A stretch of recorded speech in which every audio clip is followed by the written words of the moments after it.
भगवंतानं आपल्याला देऊन देऊन काय दिलं? एक नजर तर दिलेली आहे. मग आपल्याला आपली नजर दिलेली असताना आपण इतरांच्या नजरेतनं समाजाकडे का बघावं? कुणीतरी आणि येतं आणि सांगतं की ह्या महापुरुषांना या नजरेतनं बघा, मग आपण त्या नजरेतनं बघायला लागतो. कुणीतरी सांगतं या महापुरुषाला या जातीच्या चौकटीतून बघा, या धर्माच्या चौकटीतून बघा, या ठराविक सामाजिक कार्याच्या फक्त एवढ्याच चौकटीतून बघा. कुणीतरी सांगतं आणि आपण ऐकतो. मला आज या प्रबोधन यात्रेचा समारोप करताना आपल्याला सांगायचंय, आम्ही सांगतो ते तुम्ही ऐकलंच पाहिजे असं नाही. तुम्ही थोडीशी चिकित्सा करा आणि इतिहासाकडे कोणत्या नजरेनं बघायचं ते पहिल्यांदा ठरवा. आणि इतिहासाकडे किती बघायचं मला वाटतं हे सुद्धा ठरवावं लागेल. पोरांनो, आपण गाडी चालवतो. गाडी चालवताना ड्रायव्हरला समोर बघायला मोठी काच दिलेली असते. ती मोठी काच याच्यासाठी दिली आहे की ड्रायव्हरला समोर बघता यावं आणि ड्रायव्हरला मागं बघण्यासाठी छोटासा आरसा दिलेला आहे. मागं बघण्यासाठी छोटा आरसा दिलाय आणि पुढे बघायला मोठी काच दिलेली आहे. मागं बघायला छोटा आरसा याच्यासाठी दिलाय, मागं किती बघायचं? जेवढं त्या छोट्या आरशात दिसेल ना तेवढंच मागं डोकून बघा. आम्ही इतिहास इतका उकरायला लागलो, इतकं मागं बघून चालायला लागलो की आम्हाला पुढे चालणंच अशक्य व्हायला लागलंय. म्हणून पुढच्या आरशामध्ये जेवढं दिसेल तेवढंच आम्हाला इतिहासात मागं डोकून बघता येईल का? मला वाटतं ते ह्या निमित्तानं ठरवावं लागेल. आणि मी परवाही सांगितलं, आजही सांगतो, आमच्या हो मध्ये हो मिसळवण्याचा प्रयत्न करू नका. मी एक गंमत सांगतो. मी चंदननगरला जिथे राहतो त्या बिल्डिंग मधून खाली उतरत असताना लिफ्टच्या बाहेर गार्डन मध्येच एक आजी आणि तिच्या मैत्रिणी सगळ्याजणी बसलेल्या असायच्या. मी लिफ्ट मधनं खाली उतरत होतो, घाई गडबडीत निघालो होतो आणि आजीनं मला विचारलं, का रे बाबा तू ते चपलेचं दुकान सुरू केलंय ते चाललंय ना व्यवस्थित? माझं कोणतंही चपलांचं दुकान नाही, पण आजीनं मला विचारलं चपलाचं दुकान बरं चाललंय ना, कुठं आजीच्या नादाला लागता? म्हणून मी तिच्या हो मध्ये हो मिसळला आणि म्हटलं, हो आजी, एक नंबर दुकान चाललंय. दुसऱ्या दिवशी परत आजी तिथंच भेटली. आजीनं विचारलं, तुझं मेडिकल चांगलंय ना रे? म्हणलं, आजी मेडिकल एक नंबर चाललंय. तिसऱ्या दिवशी आजीनं मला विचारलं, बाबा रे तू भांड्याचं दुकान टाकलं होतं, कुठं नादाला लागता? मी परत हा म्हटलं आणि काल येता येता आजी मला म्हटली, तू ते खताचं दुकान सुरू केलंय, चांगलं चाललंय ना? मी परत हो म्हटलं आणि पुढे निघालो. माझ्या बरोबर 4 मित्र होते. त्या 4 मित्रांनी मला विचारलं, कसलं खताचं दुकान, काय सुरू केलंय तू? मी म्हणलं, खताचं नाही, चपलेचं नाही, भांड्याचं नाही, कोणतंच दुकान मी सुरू केलेलं नाही. म्हटलं, ही आजी मला रोज भेटते, रोज नवीन व्यवसाय सुरू करते. कधी म्हणते कपड्याचं दुकान आहे का, कधी म्हणते भांड्याचं दुकान आहे का, आणि मी पण तिच्या नादाला लागत नाही. कदाचित आजीला स्मृतीभ्रंश झालेला असेल म्हणून मीही काही न बोलता तिच्या हो मध्ये हो मिसळतो आणि पुढे चालतो. हे असं मी मित्रांना सांगून पुढे 2 पावलं गेलो आणि आजी तिच्या मैत्रिणींना सांगत होती, मी तुम्हाला म्हटलं होतं ना याच्या डोक्यावर परिणाम आहे. याला काही म्हणा, हे होला होच म्हणताय. मला सांगायचंय तुम्हाला इतकंच की तुम्ही आमच्या हो मध्ये पण हो मिसळू नका. अरे तुम्ही बुद्धिवान आहात पोरांनो. सावित्रीबाई फुले, महात्मा फुले यांनी शाळा सुरू केली का तर पोरांनो तुम्ही शिकलं पाहिजे. तुम्ही बुद्धी प्रामाण्यवादाला महत्व दिलं पाहिजे. तुम्ही वस्तुनिष्ठ प्रश्नांचा विचार केला पाहिजे. आणि म्हणून सताड डोळे उघडे ठेवून तुम्हाला समाजाकडे बघता येईल का? मला वाटतं या दृष्टीनं तुम्ही पाहावं. पोरींनो, आज तुम्ही अशा परिस्थितीत आहात, आता संध्याकाळी 7 वाजलेत, तुम्ही मस्त खुर्चीवरती पायावर पाय टाकून बसलेला आहात. आज याचं कारण जर कोण असेल ना की तुम्ही इथे एवढ्या रुबाबात बसलात, याचं कारण आहे राजमाता जिजाऊ साहेब आणि सावित्रीबाई फुले. आज तुम्ही कोणत्याही क्षेत्रात बघा, मी आल्यापासून बघतो इथं 2-4 जणांचं लक्षच नाही. तो ते त्याचा फोटो काढताय, ते डीपी काहीतरी झूम करून बघताय. ते डीपी झूम करून त्यातलं कोण बाहेर येतंय का? या कारणामुळे मुली आपल्या पुढे येत, लक्षात घ्या. एक तरी मुलगी इथून कुठे उठून जाताना दिसलीये का? एक तरी मुलगी आपापसात बोलतीये का? एक दिवस असा येईन लक्षात घ्या, आतापर्यंत तुमच्याकडे चॉईस होता, पोरींनी होकार दिला तरच तुमची लग्न जमतील. लक्षात घ्या, अजून 5 वर्षात तुम्ही अशी परिस्थिती येते की नाही बघा. या 5-6 जणी अशा भोसरीत येतील सुट्टीच्या दिवशी, एकमेकीला फोन करतील, चल जरा मुंबईला जाऊन येऊ. मग ती मैत्रिणी विचारेल, मुंबईला काय? काय नाही, ते मुलाचे वडील महिना झाले फोन करतायत, मुलगा बघून जा, मुलगा बघून जा. या 5-6 जणी अशी गाडी घेऊन मुलगा बघायला निघणार. तुमचा भाऊ कुठेतरी दारात रांगोळी काढत असणार, तुम्ही आरशाच्या पुढे इनबिन करून उभं राहायचं. त्या असं पायावर पाय टाकून बसणार सोफ्यावर, आणि असं तुम्ही मग चहान पोहे घेऊन यायचे. त्या असं डोळ्यात डोळे घालून विचारणार, का रे स्वयंपाक जमतो का? पोरींनी जर होकार दिला ना तर तुमची लग्न जमतील. मला सांगा काय हो, आल्यापासून मी 4 जणांकडे बघतोय, तुमचं लक्षच नाही. आज पोरींच्या बापाला टेन्शन नाही साहेब. प्रत्येक गावात तुम्ही जा, वय वर्ष 30 ते 35 वयोगटातली 50-60 पोरं बिन लग्नाची आहेत. पोरांची लग्नच जमत नाहीयेत. ते आमच्याकडे एकाचं लग्न जमना, त्याचा मित्र लय हुशार होतो. तो म्हणला टेन्शन घेऊ नको, मुलीकडचे आले ना बघायला, पगार जरा वाढून सांगायचा, म्हणला मग लग्न जमत. त्या मुलीच्या वडिलांनी विचारलं पगार किती? यानं सांगितलं 1.5 लाख. ते म्हणले तुझ्याकडे बघून तर वाटत नाही 1.5 लाख असेल. नाही, तो म्हणला तसा फिक्स 1.5 लाख आहे, कटिंग करून 8,000 हातात येतो. म्हटलं तुम्ही किती दिवस फसवणार आहात स्वतःला? बरं काय मला सांगा, आमचा काय स्वार्थ आहे? इथं बसलेल्या सगळ्यांचं करिअर झालेलं आहे. का हा अट्टा असा आहे की तुमच्याशी बोलावं, तुमच्याशी संवाद साधावा? केवळ एवढंच कारण आहे बाबांनो, तुमच्या पुढे अख्खं आयुष्य पडलेलं आहे. आणि या सगळ्या समाज व्यवस्थेमध्ये वावरताना तुम्हाला आपले महापुरुष कळावेत. आज तुम्ही इथं बसलाय दिमागदारपणे, छत्रपती शिवाजी राजांनी जर हातात शमशेर उचलली नसती तर काय परिस्थिती असती? विठोजी आणि मालोजी भोसले घराण्यात जन्माला आलेली 2 कर्तबगार पोरं गावाच्या आखाड्यात जर जाऊन उभे राहिले ना, 10 गावात चोड मिळत नव्हता, अशी परिस्थिती होती. अशी शरीरयष्टी होती विठोजी आणि मालोजी भोसलेंची. व्हिडिओला लाईक करायला लखोजी जाधवांच्या दरबारात गेले. लखोजी जाधवांच्या मांडीवरती जिजाऊ साहेब बसलेल्या, एका मांडीवरती जाऊन शहाजीराजे बसले. एका मांडीवर शहाजीराजे, दुसऱ्या मांडीवरती जिजाऊ साहेब. आणि लखोजी जाधवांकडे बघितलं आणि मालोजी राजे म्हणले जोडा काय शोभून दिसतोय, करायला विसरू नका. जोडा काय शोभून दिसतोय म्हटल्याबरोबर जाधवांनी सांगितलं भोसले. जाधवांची भोसल्यांची सोयरीक होत नाही. जाधव कुठं, भोसले कुठं? आमच्या बरोबरीचे व्हा आणि मग सोयरिकेचा विचार करा. आपल्या कर्तृत्वाच्या जोरावरती भोसले जाधवांच्या बरोबरीचे झाले, सोयरीक झाली. एका कार्यक्रमाच्या निमित्तानं सगळेजण एकत्र बसलेले होते. भोसले होते, खंडागळे होते, जाधव होते. कुणीतरी सांगितलं बाहेर खंडागळेंचा हत्ती पिसळलाय, त्या खंडागळेंच्या पिसळलेल्या हत्तीला ताब्यात घ्यावं. याच्यासाठी जाधवांचं 4-5 सैन्य चौकात गेलं. त्या हत्तीला ताब्यात घ्यायचा प्रयत्न केला, पण हत्ती ताब्यात येत नाही. समोर दत्ताजी जाधव होते, समोर संभाजी भोसले होते. संभाजी भोसलेंनी आवाज दिला, जाधव, हत्तीला जर ताब्यात घ्यायचं असेल तर त्याच्यासाठी भोसल्यांची मनगट लागतात, जाधवांच्या मनगटात ती रग नाही. दत्ताजी जाधवांनी म्यानातून तलवार उपसली, धावून गेले, फिरवून टाकली हत्तीवरती. हत्ती क्षणार्धात खाली कोसळला. रक्ताच्या थारोळ्यात कोसळलेला हत्ती बघितला. भोसल्यांनी आवाज दिला, जाधव, हत्तीला मारायचं नव्हतं. मनगटात जर एवढीच खुमखुमी असेल तर या मुख्य जनावरावर काय वार करता? वारच करायचा असेल तर भोसल्यांवर वार करा. दत्ताजी जाधवानं तीच रक्ताळलेली तलवार संभाजी भोसलेवर फिरून टाकली. संभाजी भोसलेनं वार हातावरती झेलला आणि दुसऱ्याच वारात दत्ताजी जाधवाला खाली पाडलं. लखोजी जाधव पळत आले. रक्तामासाचं पोरगा असं रक्ताच्या थारोळ्यात कोसळलेलं बघितलं. म्यानातून तलवार उपसली आणि 22 वार करत संभाजी भोसलेला खाली पाडलं. हे सगळं वरतून जिजाऊ बघत होत्या. भाऊ आणि दीर रक्ताच्या थारोळ्यात कोसळलेलं वरतून जिजाऊ बघत होत्या. आणि जिजाऊंना हे ठाऊक होतं की आम्ही कुणासाठी एकमेकांच्या विरोधात लढतोय. अरे इकडं सुलतानांचं निशाण फडकत राहणार आणि आम्ही एकमेकांच्या मानेवरती तलवारी चालवणार. हे सगळं दुःख पोरींनो जिजाऊंनी लहानपणापासून पाहिलं. जाधवांचं आणि भोसल्यांचं वैर जे सुरू झालं ना, ते या प्रसंगापासून सुरू झालं.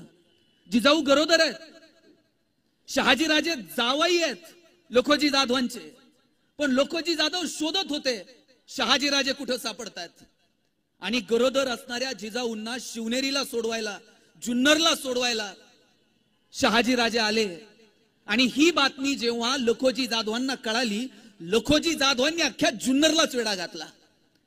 विश्वासरावांच्या दारात जाऊन उभे राहिले आणि विचारलं, विश्वासराव कुठे शहाजी भोसला? इथं नाहीत, पळून गेले का? भोसल्यांवर अजून ती वेळ आली नाही, पळून जातील, मग लपून बसले असतील. विश्वासरावांना तलवार उपसली. जाधव बोलता काय? एकमेकांवर धावून गेले आणि गरोदर असणाऱ्या जिजाऊ पुढे आल्या. गरोदर असणाऱ्या जिजाऊंनी आपल्या वडिलांचा हात हातात घेतला आणि म्हटले, आबा हे शत्रुत्व तुम्हाला संपवायचंय ना? वडिलांचा हात हातात घेतला, कपाळावरती ठेवला आणि सांगितलं, एकदाच आमच्या डोक्यावरचं कुंकू पुसून टाका आणि संपून टाका तुमचं शत्रुत्व. पोरांनो, बापाचं पोरीवर काय प्रेम असतं? पोरींनो, तुमच्या बापाचं सगळ्यात जास्त प्रेम जर कुणावर असेल ना, तर ते तुमच्यावर आहे, लक्षात घ्या. जिजाऊंनी हात हातात घेतला आणि सांगितलं, कुंकू पुसून टाका माझं. डोळ्यातून अश्रूच्या धारा वाहू लागल्या लखोजी जाधवांच्या. जिजाऊ साहेबांना जवळ घेतलं आणि सांगितलं, जिजा, जसं माझं रक्त तुझ्यात आहे ना, तसंच माझं रक्त जाधवांच्या कुळीला बांधलेलं आहे. हे शत्रुत्व संपेल, पण ते आमच्या मरणानंतरच. पण आज शब्द देतो, तुझ्या कुंकवाला मात्र हात घालणार नाही. जिजाऊंनी आग्रह केला म्हणून जुन्नरला मुक्कामी थांबले लखोजी जाधव आणि सकाळी स्वतः म्यानाला खांदा दिला आणि वरती शिवनेरीवरती सोडवायला गेले. जेव्हा लखोजी जाधव जायला निघाले, पुढचे 2 मिनिट तुम्ही बारकाईने ऐका. लखोजी जाधव जायला निघाले आणि जिजाऊंकडे बघितलं आणि जिजाऊंना म्हटले, जिजा, तुझ्या नवऱ्यानी जरी मला बोलवलं नाही ना, तर लेकरू झाल्यानंतर निरोप धाड, जिथं असल तिथून तुझ्या पोराचं तोंड बघायला येईल. निघून गेले लखोजी जाधव आणि काहीच दिवसामध्ये जिजाऊंच्या कानावरती शब्द आले. लखोजी जाधव आणि त्यांची 3 तरणी-वांड पोरं वरती भेटायला गेले निजामाला. मुजरा केला. मुजरा न स्वीकारता निजाम निघून गेला दरबार सोडून आणि ठरल्याप्रमाणे सपासप वार झाले आणि एकाच दिवशी जिजाऊंचे वडील आणि त्यांचे 3 भाऊ रक्ताच्या थारोळ्यात कोसळले. आता ही बातमी जेव्हा जिजाऊंच्या कानावरती आली असेल की आपले वडील आणि आपले 3 भाऊ निजामानं शत्रुत्वानं कपटानं कपट करून मारलं, त्या दिवशी जिजाऊंच्या मनात काय विचार आला असेल हो? जिजाऊ आपल्या जन्माला आलेल्या मुलाला सांगू शकल्या असत्या, शोभा, या माणसांच्या नादी लागू नका, यांची ताकद फार मोठी आहे, उभ्या हिंदुस्थानावरती या सगळ्या शाह्यांचं राज्य आहे, तुम्ही स्वराज्य वगैरे निर्माण करायच्या फंदात पडू नका, हे जिजाऊ शिवाजी राजांना सांगू शकल्या असत्या. पण पोरांनो, आपली आई काय असते? आईनं शिवाजी राजांना स्वप्न दाखवलं, राजे हीच वेळ आहे या शाह्यांना उलथून टाकायची, हीच वेळ आहे ही सगळी सिंहासनं उलथून टाकायची. मुठा वळा समशेर उचला. शिवाजी राजांनी लिंबू टिंबू पोरं गोळा केली, त्यांच्या हातात समशेरी दिल्या आणि पाहता पाहता हिंदवी स्वराज्य निर्माण झालं. हिंदवी स्वराज्याची प्रेरणा जर कोणाची असेल तर ती राजमाता जिजाऊ साहेबांची. इथं ज्या काही मोजक्या माता भगिनी, माझं सगळ्यांना सांगणं आहे, या तुमच्या लेकरांमध्ये प्रचंड ताकद आहे. तुमची पोरं, तुमच्या पुरी प्रचंड हुशार आहेत, फक्त त्यांना मोठी स्वप्न दाखवा. जिजाऊंनी स्वप्न दाखवलं, राजे हिंदवी स्वराज्य निर्माण करावं लागेल. आपल्या पोरांना सांगा, IAS व्हा, IPS व्हा, उद्योगात या, व्यवसायात या, व्यापारात या. आम्हीच मोठी स्वप्न बघत नाही, पोरं कधी मोठी स्वप्न बघायची हो? पोरग काही वेगळं करायला गेलं का बाप सांगताय, अंथरून पाहून पाय पसर, अंथरून पाहून पाय पसर. चाल ते पोरग हातपाय खोडून खोडून मरून गेलं, पण बापानं काय त्याला कधी हातपाय पसरू दिले नाहीत. आज इथून घरी गेल्यावर पोराला सांगायचं, हातपाय पसर, अंथरुणाचं काय करायचं तुझा बाप बघल. एवढी धमक आम्हाला आमच्या लेकरात निर्माण करता आली पाहिजे. आणि जिजाऊ जयंतीच्या निमित्तानं एवढं जरी करू शकलो ना, तरी मला वाटतं की ही प्रबोधन यात्रा सफल झाली. माझं महिलांना सांगणे, तुम्ही सुद्धा मोठी स्वप्न बघावं. परवा 2 बायका मी गावाकडे गेलतो, गप्पा मारत होत्या, साडीचा बोळा, साडीचा बोळा. मी म्हणलं, व्हॉट इज मीन बाय साडीचा बोळा? काय साडीची नवीन कंपनी आहे का? ती बाई म्हणली, साडीचा बोळा म्हणजे आता लग्न सराई सुरू झाली. या लग्न सराईमध्ये एखाद्या बाईनं आहेराच्या बदल्यात न घालायजोगी साडी दिली का ती तशीच जपून ठेवायची आणि तिच्याच पोरीच्या लग्नात परत करायची. आता हा केवढा मोठा विचार आहे. मग एवढा मोठा विचार असेल तर आम्ही कधी आमच्या पोरांना मोठी स्वप्न दाखवणार. संक्रांत साजरी करतात की नाही घरी? आणि काय करतात संक्रांतीला? हळदी कुंकू असतंय. रथसप्तमी पर्यंत तुमचं हळदी कुंकू चालतं. हिनं तिच्याकडे जायचं, तिनं हिच्याकडे यायचं, हिने तिला 4 आण्याचा कंगवा द्यायचा, तिने तिला 8 आण्याची वाटी द्यायची. त्या वाटीत खाता येईना, त्या कंगव्यानं हिचरता येईना. मला कळतंय तसे पुरींनो हेच वाण आहेत. कितीही पगार वाढू द्या मॅडम, तुम्ही वाण बदलले नाही. चहाची गाळणी, पावडरचा डबा, त्या चहाच्या गाळणीनं चहा गाळता येईना, पावडरच्या डब्याला बीळ पडना. इथून पुढे जर का तुम्ही असले वाण बिन दिले, अरे संक्रांतीच्या निमित्तानं एकत्र या, हिमोग्लोबिन चेकअपचा कॅम्प ठेवा, काहीतरी आरोग्यविषयक एखादं व्याख्यान ठेवा, एखाद्या डॉक्टरला बोलवा. काळ आणि वेळेनुसार आपण बदललं पाहिजे. इतिहासाकडे बघता बघता भविष्याचा वेध घेता आला पाहिजे. मला वाटतं ही मोठी स्वप्न पोरांनो बघा. तुम्ही एलॉन मस्क नाव ऐकलंय का पोरांनो? त्यानं ट्विटर विकत घेतलं. मी परवा एलॉन मस्कचं एक भाषण ऐकत होतो. एलॉन मस्क त्याच्या भाषणात सांगत होता 2050 पर्यंत आम्ही आमच्या देशामध्ये विमानाचे प्रवास बंद करू आणि रॉकेटनं प्रवास करू. रॉकेट लॉन्च करता येतो, तो म्हणला आम्ही लँड करू. एलॉन मस्क सांगत होता आम्ही आमच्या देशात 2050 पर्यंत असे रस्ते तयार करू, त्या रस्त्यांवरून गाड्या धावतील आणि आपोआप त्या गाड्यांची बॅटरी चार्ज होईल. एलॉन मस्क सांगत होता आम्ही अशी घरं तयार करतोय, त्या घरांच्या भिंती दगड विटांच्या नसतील, त्या घरांच्या भिंती सोलर पॅनलच्या असतील. ते घर स्वतःची एनर्जी स्वतः क्रिएट करेल. बघा जगातली पोरं काय विचार करतायत. एलॉन मस्क म्हणतंय आमचं घर आमची एनर्जी स्वतः क्रिएट करेल. आमच्या डोक्यात अजून चाललंय आकडा कसा टाकायचा, आकडा पकडल्यावर फोन कुणाला करायचा. काळ आणि वेळेनुसार आम्ही का बदलू शकत नाही? का आम्ही मोठी स्वप्न बघायची नाही? का आम्ही उद्योगात, व्यवसायात, व्यापारात यायचं? काय परिस्थिती आज महाराष्ट्राची. साहेब आपण जय भवानी म्हटलं का जय शिवाजी म्हणायला तयार आहोत.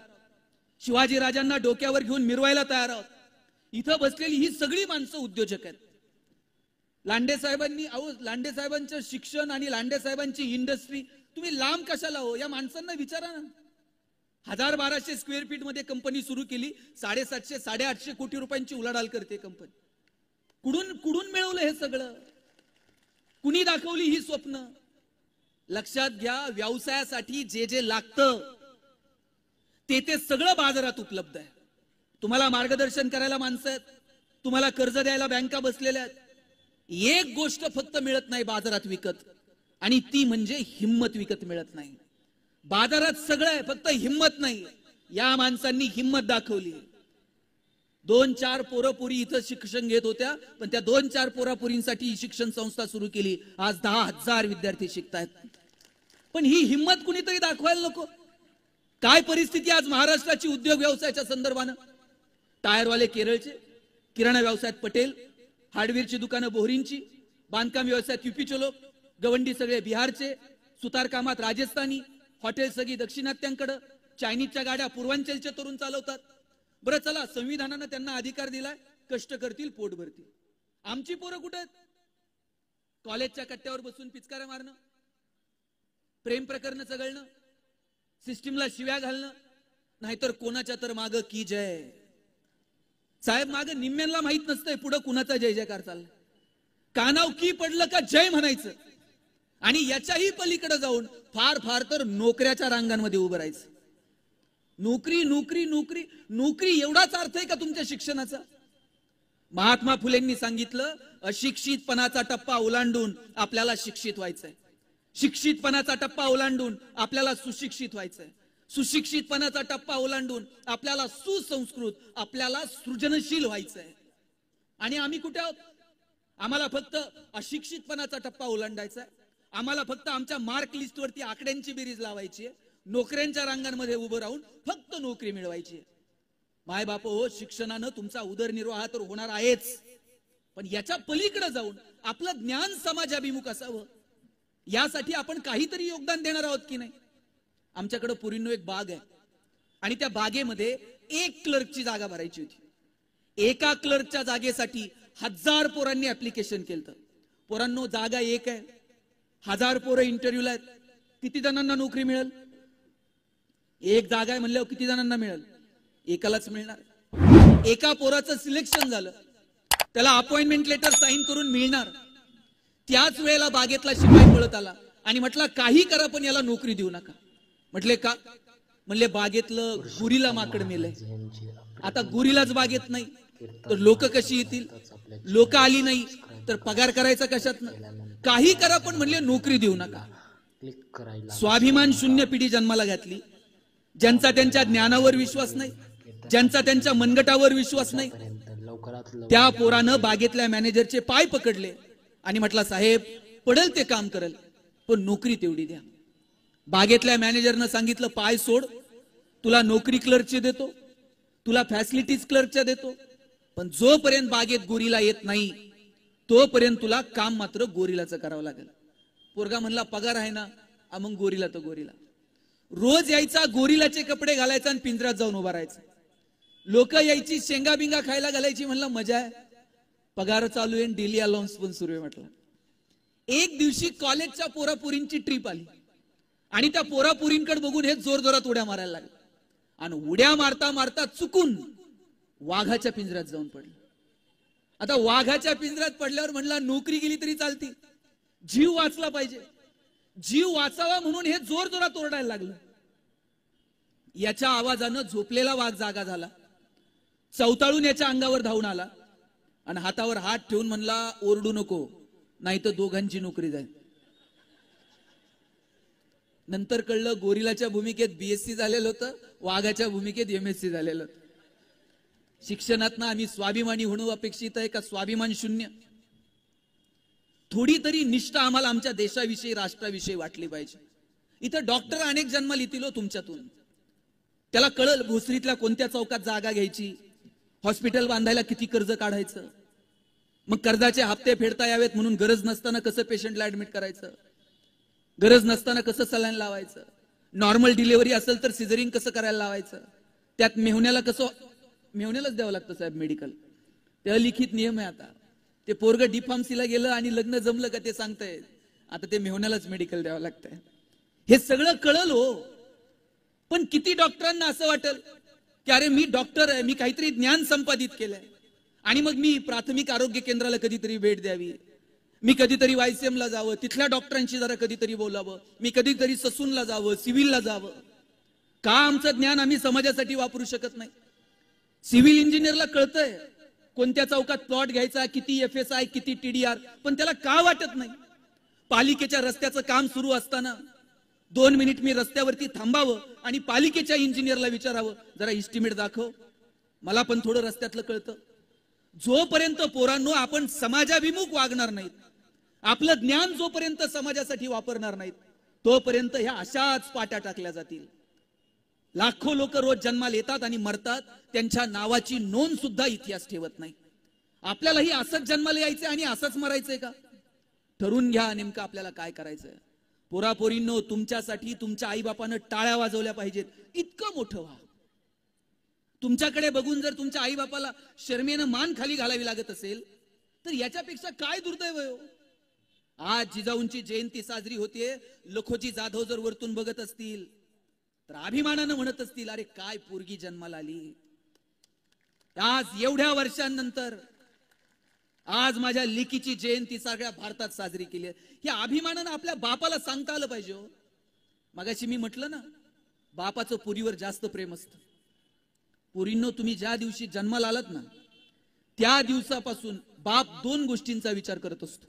एक तुमचं शिक्षण आणि दुसरं तुमचं लग्न.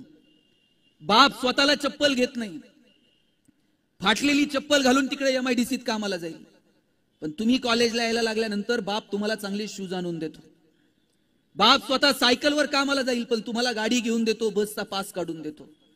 रोज टिफिन घेऊन येताना शाळेत, कॉलेजला, घरी गेल्यानंतर पहिला प्रश्न आई काय विचारते? बाई डबा खाल्ला का? कोण करतो एवढं प्रेम तुमच्यावर मला सांगा. तुमच्या लग्नात तर बाप असा फेटा बिटा घालून तुरा काढून मिरवत असतो. कन्यादान झालं ना, मग जावायच्या हातात हात देतो आणि सांगतो तळ हाताच्या फोडाप्रमाणे जपली जावाय बापू, सांभाळून घ्या. दिवसभर त्याच्या डोळ्यात एक थेंब येत नाही, पण पुरीची गाडी एकदा निघून गेली ना खांबाच्या पलीकडे जाऊन एकटाच रडतो तो बाप असतो, लक्षात घ्या. आपल्या आईला आपल्या बापाला आपल्याकडे बघून अशी मान उंचवावी वाटली पाहिजे, असं कर्तृत्व करा. हेच वय आहे पाय घसरण्याचं आणि हेच वय आहे उंच भरारी घेण्याचं. पाय घसरू द्यायचा की उंच भरारी घ्यायची, मला वाटतं ह्या वयामध्ये पोरांनो तुम्ही ठरवलं पाहिजे. तुम्ही विठ्ठल लहाने नाव ऐकलंय? एक शेवटचे 5 मिनिट. विठ्ठल लहाने नाव ऐकलंय?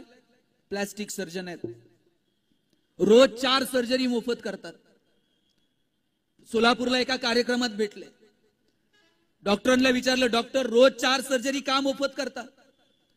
डॉक्टर म्हटले, मी लहान होतो आणि माझी आई मला म्हटली शेजारच्या मावशीची साडी घेऊन ये. मी शेजारच्या मावशीची साडी आणली आणि आईच्या हातात दिली. आईला विचारलं, आई शेजारच्या मावशीची साडी का मागितली? आई म्हटली, लग्नाला घालून जावी अशी एकही साडी माझ्याकडे नव्हती म्हणून शेजारच्या मावशीची मागितली. टचकन डोळ्यात पाणी आलं. आपल्या आईकडे लग्नाला घालून जावी अशी एक साडी नसावी आणि त्या दिवशी ठरवलं एवढं मोठं व्हायचं, आईला रोज नवीन साडी घालता आली पाहिजे.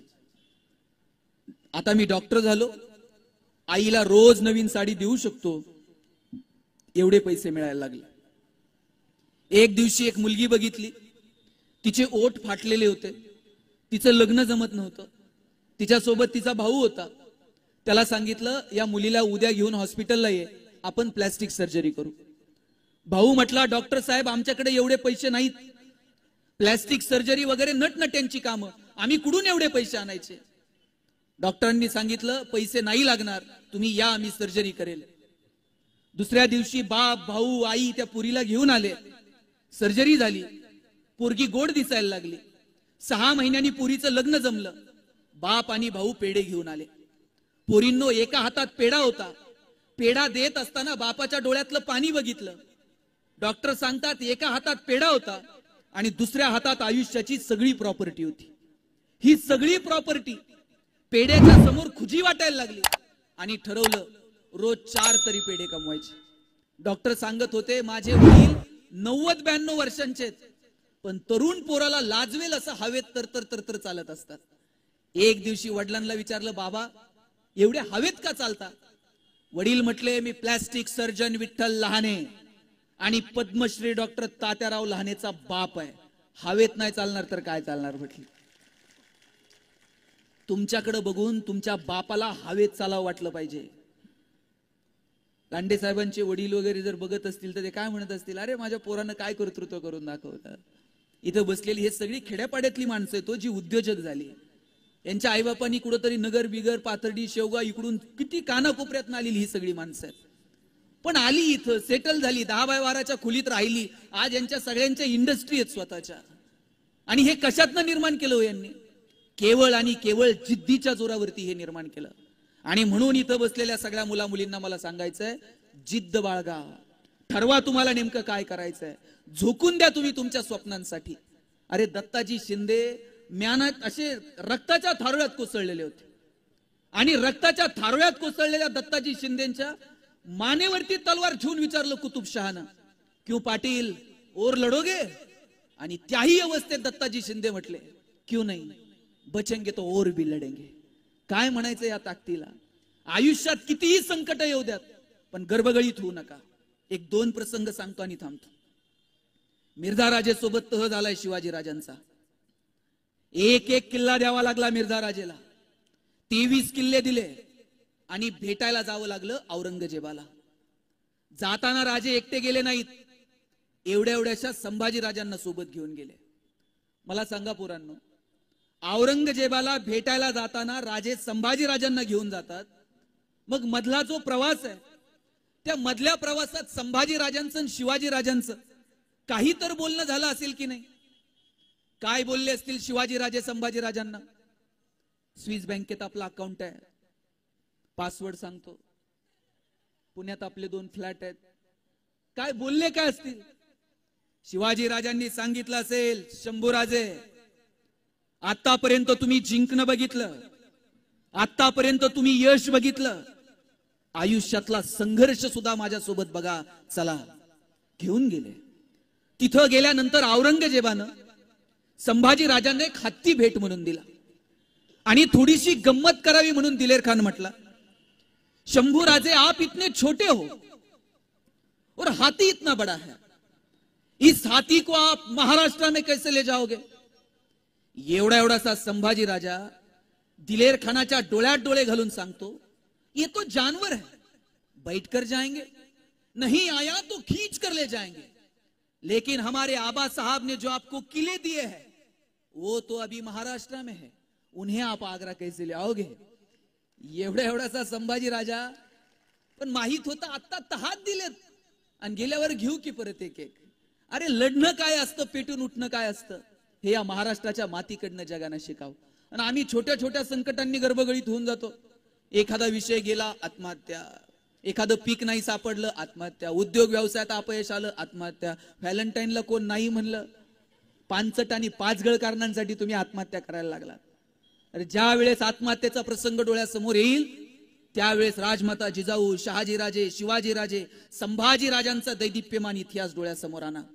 पन्हाळ्याच्या वेड्यातून सुटायचं होतं, नेताजी पालकर फार विजापूरला धडक मारून आले होते, शाहिस्त खान पुण्यात येऊन ठेपलेला होता, जिजाऊ साहेब स्वतः शाहिस्त खानाचा बंदोबस्त लावण्याची युक्ती करत होत्या आणि पन्हाळ्याच्या वेड्यातून राजांना सुटता येईना त्यावेळेला जिजाऊ स्वतः घोड्यावरती बसतात, हातात शमशेर घेतात आणि सांगतात मी जाईल माझ्या राजाला सोडवायला.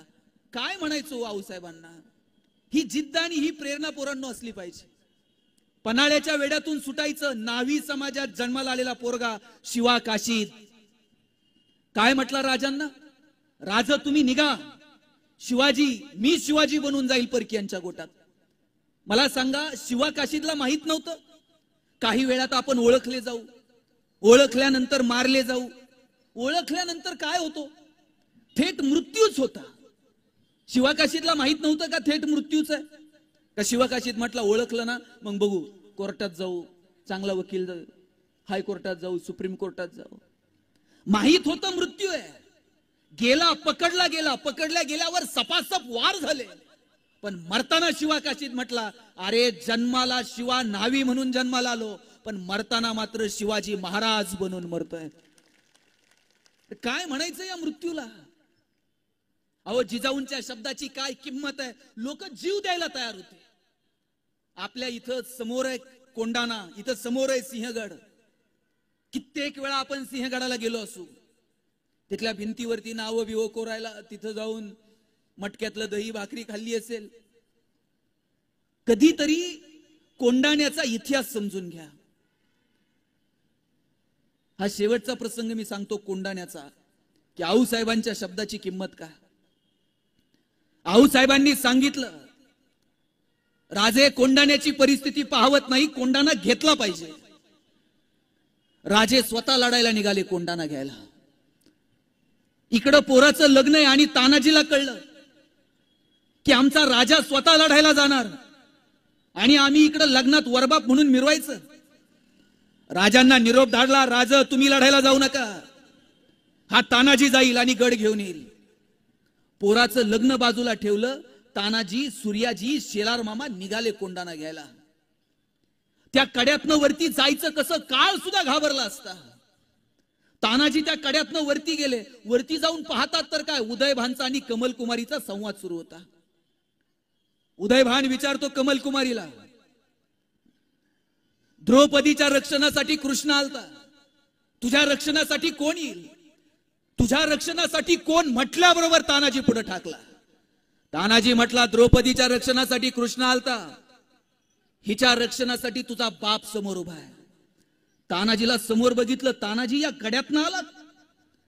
उदयभाननं तलवार खाली ठेवली, तानाजी गड दिला, आम्ही तुमचे सेवक. तानाजीने सांगितलं तलवार उचल, एखाद्या कुत्र्याच्या समोर तुकडा टाकावा आणि त्या तुकड्याच्या भोवती लोंडा घोळावा. ती अवलाद मराठ्यांची नाही, जगणार तर भगव्यासाठी आणि मरणार सुद्धा भगव्यासाठी. चल शमशेर उचल. शमशेर उचलली उदयभान. दोघांमध्ये युद्ध सुरू झालं. उदयभान म्हणजे 24-25 वर्षाचं पोरग आहे. हातात पहार घेतली तरी पहारीचा 4चा आकडा करायचा उदयभान. तानाजी आणि उदयभानचं युद्ध सुरू झालं. एक वार हातावरती पडला, तानाजीचा हात निखळला. एका हातानं तानाजी लढत होता, तानाजी खाली पडला. खाली पडलेल्या तानाजीला लात मारून उदयभान निघाला आणि 80 वर्षाच्या म्हाताऱ्यानं आवाज दिला, माझ्या तानाला लात मारून चालला. अरे मनगटात जर एवढीच रग असेल तर या शेलार मामावर वार कर. 30 रक्ताळलेली तलवार उदयभाननं शेलार मामावर फिरून टाकली. शेलार मामानं वार हातावरती झेलला. दुसऱ्याच वारात उदयभानला खाली पाडलं आणि उदयभानच्या छाताडावर बसून कुठल्या बिछव्यानं नाही, कुठल्या तलवारीनं नाही, कुठल्या शस्त्रानं नाही, 80 वर्षाच्या म्हाताऱ्यानं स्वतःच्या दातानं त्याच्या नरडीचा घोट घेतला. अरे 80 वर्षाच्या म्हाताऱ्यात ही ताकद येते कुठून? ही ताकद होती शिवाजी राजांची. नेत्यासाठी कार्यकर्त्यांना लढणं आम्ही समजू शकतो, पण नेत्यासाठी कार्यकर्ता मावळा मरायला तयार आहे. इतिहासातलं एकमेव उदाहरण आहे छत्रपती शिवाजी. अरे काय काय लढली माणसं, काय बेभान होऊन लढली. बाजीप्रभूला ठाऊक नव्हतं आपण खिंडीत आहोत. खिंडीत उभा टाकला बाजी, जोपर्यंत राजे पोहोचत नाही तोपर्यंत श्वास सोडायचा सुद्धा अधिकार मला नाही. आणि लढत राहिला बाजी. जेव्हा कानेवरती तोफांचा आवाज आला तेव्हा म्हटले, राजे गडावर पोहोचले, आता सुखानं मरतो. काय म्हणायचं या मित्रत्वाला? मला वाटतं पोरांनो, तुम्हाला मला स्वातंत्र्याचा, स्वराज्याचा श्वास घेता यावा याच्यासाठी मावळ्यांनी रक्त सांडलं. त्या रक्ताची जाण ठेवा. आता तुम्हाला लढायचं नाही, पण ही माती घाण करू नका. मी बघतो सिग्नलला गाड्या थांबलेल्या असतात, महागड्या गाड्या 2-2 कोटीच्या वापरतात, काचा खाली घेऊन पिचकाऱ्या रस्त्यावरती मारतात. अहो या मातीसाठी लोकांनी रक्त सांडलं, तुम्ही ही माती घाण करता. किमान तेवढं तरी आपल्यामध्ये यायला नको? निसर्ग, समाज, पर्यावरण या संदर्भाने थोडा तरी विचार व्हायला नको? अहो शिवाजी महाराजांनी शेतकऱ्यांना पत्र लिहिलीत की बाबांनो, रात्री झोपताना दिवा विझून झोपा. एखादा उंदीर येईल, वात पकडेल, पळत सुटेल, गवताची काडी पेट घेईल, पाहता पाहता अख्खी गंज पेट घेईल. शिवाजी महाराज पत्र लिहितात सैन्याला, शेतकऱ्याच्या भाजीच्या देठाला जरी हात लावला तर मुसक्या बांधून दरबारात हजर करा. स्त्रियांकडे जर वरती कुणी डोळे करून बघितलं तर त्याचे डोळे काढा. अहो रांझ्याच्या पाटलानं पुरीवर अत्याचार केला. राजांनी निरोप दिला सवंगड्यांना, जा आणि पाटलाला घेऊन या. 2 जण गेले आणि पाटलाला सांगितलं, पाटील शिवाजी राजानं बोलवलंय. पाटील म्हणला, शिवाजी राजा? कधीपासून? शिवाजी नावानं राजा आहे, आम्ही जन्मानं राजा आहोत. जा सांगा शिवाजीला. पाटील येत नाही. येऊन सांगितलं. राजा पाटील गुरमीत बोलतो, येत नाही. राजे म्हणले, कमरची तलवार काय नुसती शोभेची आहे, काढायची की आणि यायचा घेऊन पाटील. 50-50 मावळा गेला, मुसक्या बांधूनच दरबारात हजर केला. गयावया करायला लागला पाटील. तेव्हा शिवाजी राजे म्हटले, ती पोरगी जेव्हा किंचाळत होती, ती पोरगी जेव्हा ओरडत होती, तेव्हा तुझं पाटील की कुठं गेलती? याचे डोळे काढा, याचे हात तोडा, याचे पाय काढा आणि गाढवावर बसून पाठवाला. पाटील आहे, रुबाबात गेला पाहिजे म्हणले गाढवावर बसून. अरे ही न्याय व्यवस्था होती शिवाजी राजांची. पोरांनो, पोरींकडे पाहताना सुद्धा आमची नजर कशी असावी हे शिवाजी राजांकडनं बघावं. सावित्रीबाई देसाई तिकडे कर्नाटकची गडी लढवली. पराजित झालेल्या सावित्रीबाई पोराला हातात घेऊन राजांच्या समोर आल्या आणि माफी मागितली. राज, मला काय शासन द्यायचंय ते द्या, माझ्या लेकराला माफी द्या. राजे सिंहासनावरून उठले, पोराला हातात घेतलं आणि सांगितलं, सावित्री, हे पोरग म्हणजे माझा भाचा आहे, तू माझी बहीण आहेस. जिकरीनं लढली, गडी तुला परत केली आणि या लेकराच्या दही भातासाठी आजूबाजूची 10 गावं दिली. अरे हे आम्ही शिवचरित्रातनं शिकावं. लांडेवाडीच्या चौकात जर तुम्ही 10-5 टाळके उभे असले आणि तुमच्या वर्गातल्या 2 पोरी जर इथून चालताना दिसल्या, तुमच्या पोरींनी जर तुमच्याकडे बघितलं तर त्यांना वाटलं पाहिजे, माझ्या वर्गातली पोरं आहेत, इथं मी सुरक्षित आहे. बसमधून येताना तुमच्या वर्गातल्या मुलींनी तुमच्याकडे बघितलं तर त्यांना वाटलं पाहिजे, माझ्या वर्गातली, माझ्या कॉलेजमधली पोरं आहेत, इथं मी सुरक्षित आहे. ही सुरक्षिततेची भावना जर तरुण म्हणून तुम्ही तुमच्या कॉलेजच्या तरुणींमध्ये निर्माण करू शकलात तरच तुम्हाला जय भवानी आणि जय शिवाजी म्हणायचा अधिकार आहे, अन्यथा नाही, हे लक्षात ठेवा. म्हणून स्त्रियांचा सन्मान करा, महिलांचा सन्मान करा, मस्त आनंदाने जगा. जाताना इतकंच सांगतो, शिवाजी राजांनी जे पेरलं ते उगवावं, ते बहरावं असं जर वाटत असेल तर त्यासाठी तरुण म्हणून आपण सगळ्यांनी एकत्र येऊन काम करणं गरजेचं आहे. हिरोजी इंदलकरचं उदाहरण मगाशी गावडे सरांनी दिलं. रायगड बांधून पूर्ण झाला आणि हिरोजी दगड घेऊन गेले राजांकडे आणि राजांना म्हटले, राज, हा दगड गडाच्या शेवटच्या पायरीला लावायची परवानगी द्या. राजे म्हणले, हिरोजी तुम्ही बांधला गड, शेवटच्या पायरीला काय, वर लावा की कुठंतरी. नाही म्हटले, याच्यावर मी माझं नाव टाकलंय, त्याच्यावर लिहिलं होतं सेवेच्या ठाई तत्पर हिरोजी इंदोलकर. राजांनी सांगितलं शेवटच्या पायरीला का? हिरोजी म्हटले राज, ज्या ज्या वेळेस तुम्ही गडावर याल त्या त्या वेळेस तुमच्या पायाची धूळ फक्त आमच्या मस्तकाला लागली पाहिजे, म्हणून शेवटच्या पायरीला दगड लावायची. काय निष्ठा आहे हो ही. मला वाटतं ही निष्ठा आपल्यामध्ये असली पाहिजे. त्यासाठी म्हणून काम करा. आणि पोरांनो, कुणाच्याही पोटी चांगली पोरं जन्माला येत नाहीत. संभाजीराजे जन्माला येतात शिवरायांच्याच पोटी. एका राजाचा पोरगा आहे संभाजी. 13 प्रकारच्या वेगवेगळ्या भाषा संभाजीराजे बोलतात. मैदान तर गाजवलंच, एकही लढाई हरले नाहीत. पण नीतिशास्त्र, न्यायशास्त्र, धर्मशास्त्र, बुधभूषण नावाचा संस्कृत ग्रंथ संभाजीराजे लिहितात. काय लढले संभाजीराजे हो.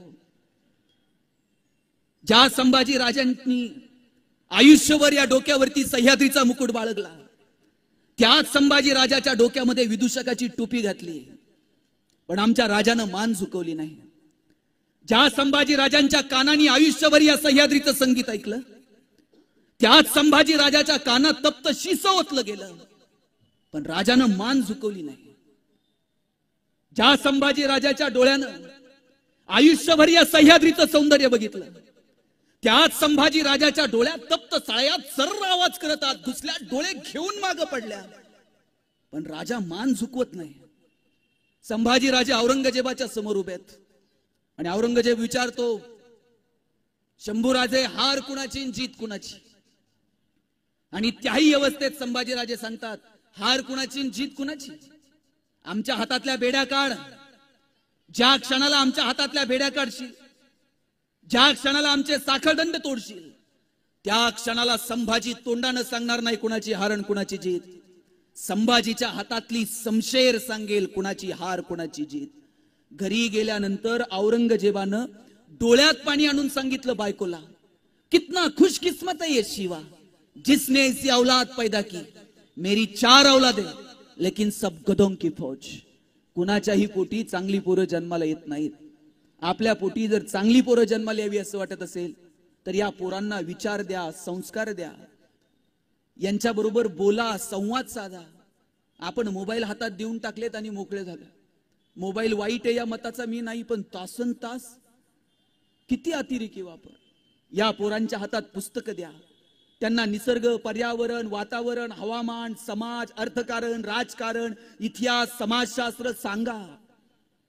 तर आणि तर येणाऱ्या काळामध्ये आम्ही समृद्ध असा भारत घडवू शकू. 1 जानेवारी ते 12 जानेवारी लांडे साहेबांचा आग्रह होता की महाराष्ट्राच्या कानाकोपऱ्यात जाऊ, तरुणांसोबत बोलू. हजारो तरुणांपर्यंत जाण्याचा प्रयत्न केला. काल मंगळवेढ्यामध्ये जवळजवळ 2000 महिला कार्यक्रमाला उपस्थित होत्या.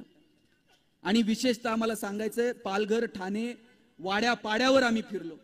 साहेब, आजही पालघर मधल्या महिला दिवस रात्र कष्ट करतात. त्यांच्या घरांमध्ये नाचणीची अशा गोण्याच्या गोण्या भरून ठेवलेल्या आहेत. त्या महिलांना विचारलं, तुम्ही विकत का नाही? ते म्हणले, विकायची कशी, ही लक्ष्मी आमची. अजूनही त्यांना समजलेलं नाही की हे विकूनच लक्ष्मी येणार आहे. आजही खेड्यापाड्यात, ग्रामीण भागात प्रचंड आर्थिक आणि सामाजिक दरी आहे. पोरापोरींनो, ही आर्थिक सामाजिक दरी जर आम्हाला दूर करायची असेल तर आम्हाला थोड्याशा भाया सारून पुढे यावं लागेल. आणि आम्हाला हातात पेन घ्यावं लागेल, आम्हाला पुस्तक घ्यावं लागेल. केवळ आणि केवळ शिक्षणाच्या माध्यमातून आपण आपली सामाजिक आणि आर्थिक परिस्थिती बदलू शकतो. याचं भान ठेवा, शिका, समृद्ध व्हा आणि शिवाजी संभाजी राजांचा, राजमाता जिजाऊंचा विचार पुढे घेऊन जाण्याचा प्रयत्न करा. तुम्ही शिवाजी राजांचा फोटो बघा, एका हातात तलवार असते आणि पाठीवरती ढाल असते. तुम्ही इतर राजांचे फोटो बघा, एका हातात तलवार असते आणि दुसऱ्या हातात ढाल असते. मी माझ्या सरांना विचारलं, सर शिवाजी राजांच्या कायम पाठीवर ढाल का? सर म्हटले, राजा एकमेव राजा आहे शिवाजी ज्यांच्याकडे दूरदृष्टी होती. शिवाजी राजांनी पाठीवर ढाल घेतली कारण त्यांना ठाऊक होतं 300 वर्षांनंतर पुढून वार करणारी अवलाद जन्माला येणार नाही. कोण तर असं जन्माला येईल जे आमच्या पाठीवरती वार करेल. त्या पाठीवरच्या वाराने माझा मावळा घायाळ होऊ नये म्हणून शिवाजी राजांनी पाठीवरती ढाल घेतली.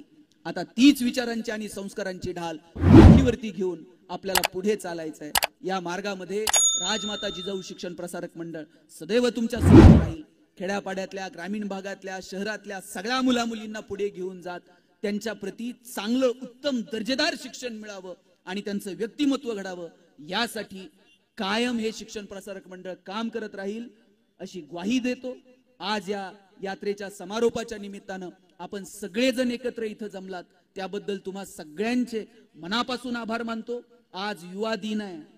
आज स्वामी विवेकानंदांची जयंती साजरी करतोय. शिकागोच्या धर्म परिषदेमध्ये माझ्या बंधू आणि भगिनींनो अशी भाषणानं सुरुवात केली आणि टाळ्यांचा कडकडाट झाला. ते स्वामी विवेकानंद कायम लक्षात ठेवा. स्वामी विवेकानंदांचे वडील वकील आहेत. वकील असलेल्या वडिलांना रोज घोडागाडी सोडवायला यायची आणि टांगेवाला त्या घोडागाडी चालवणारा जो माणूस होता त्याच्याकडे नरेंद्र बघत राहायचा. आणि एक दिवशी वडिलांनी विचारलं, तुला काय व्हायचंय? विवेकानंद म्हटले, मला तो घोडागाडी चालवणारा सारथी व्हायचा. वडील म्हणले, काय तुझे विचार? बाबा रे, मी वकील आहे आणि तू म्हणतो घोडागाडी चालवणारा व्हायचंय. आईनं विवेकानंदांना बाजूला घेतला आणि सांगितलं, तुला घोडागाडी चालवणारा सारथी व्हायचंय ना? हो. पण ते फोटो दाखवतात अर्जुनाचं सारथ्य करणाऱ्या कृष्णाचा आणि सांगतात सारथीच व्हायचंय ना? या कृष्णासारखा सारथी हो, जो केवळ अर्जुनालाच नाही तर साऱ्या जगाला दिशा देऊ शकतो. पोरांनो, इतकी मोठी स्वप्न बघा. स्वामी विवेकानंदांना नजरेसमोर ठेवा आणि तुमचं उज्ज्वल भविष्य घडवा. एवढाच विचार या निमित्तानं व्यक्त करतो आणि थांबतो. जय जिजाऊ, जय शिवराय.